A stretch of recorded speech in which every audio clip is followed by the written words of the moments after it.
Hello friends, welcome back to Prabhu M YouTube channel. Today நம்ம எதை பற்றி பார்க்க போகிறோம்னா, தமிழ்நாடு வீட்டு வசதி வாரியத்திலேருந்து வந்திருக்கக்கூடிய ஒரு சூப்பரான வேலைவாய்ப்பு அறிவிப்பை பற்றி தான் நம்ம இந்த வீடியோவில் பார்க்க போகிறோம். ஸோ இந்த வீடியோவை மஸ்ட்டாக நிறைய ஃப்ரெண்ட்ஸுக்கு ஷேர் பண்ணுங்கள். அதோட இந்த வீடியோக்கும் ஒரு லைக் பண்ணிவிடுங்க. இதுவரை நமது சேனலை சப்ஸ்கிரைப் பண்ணலாம், மறக்காமல் சேனலை சப்ஸ்கிரைப் பண்ணுங்கள். கூடவே இருக்கிற பெல் பட்டனை மறக்காமல் கிளிக் பண்ணுங்கள். ஸோ வாங்க நம்ம வீடியோக்குள் போய்ட்டு இதற்கான டீட்டெயில்ஸை நம்ம பார்க்கலாம்.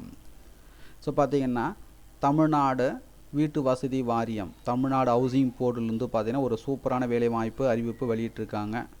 பர்சன் ஃபார் மார்க்கெட்டிங் 5 வேகன்ஸ் கொடுத்துருக்காங்க. ஸோ இந்த போஸ்டிங் பார்த்திங்கன்னா கான்ட்ராக்ட் பேசிஸ் போஸ்ட்டு. சேலரியை பொறுத்த வரைக்கும் பார்த்திங்கன்னா 20,000 ப்ளஸ் 5,000 ரூபாய் இன்சென்டிவ் பர் மந்த்துக்கு தராங்க. 2 இயர்ஸ் எக்ஸ்பீரியன்ஸ் இருக்கணும். குவாலிஃபிகேஷனை பொறுத்த வரைக்கும் MBA மார்க்கெட்டிங் முடிச்சிருக்கணும். வயது வரம்பை பொறுத்த வரைக்கும் 25 முதல் 40 வயது கொடுத்துருக்காங்க. அண்டு 2 வீலர் வித் லைசன்ஸ் இருக்கணும் அப்படின்னு சொல்லியிருக்காங்க. விண்ணப்பிப்பதற்கான கடைசி தேதி பார்த்திங்கன்னா 8/1/2024. ஸோ தகுதியும் விருப்பம் உள்ளவர்கள் அப்ளை பண்ணிக்கோங்க.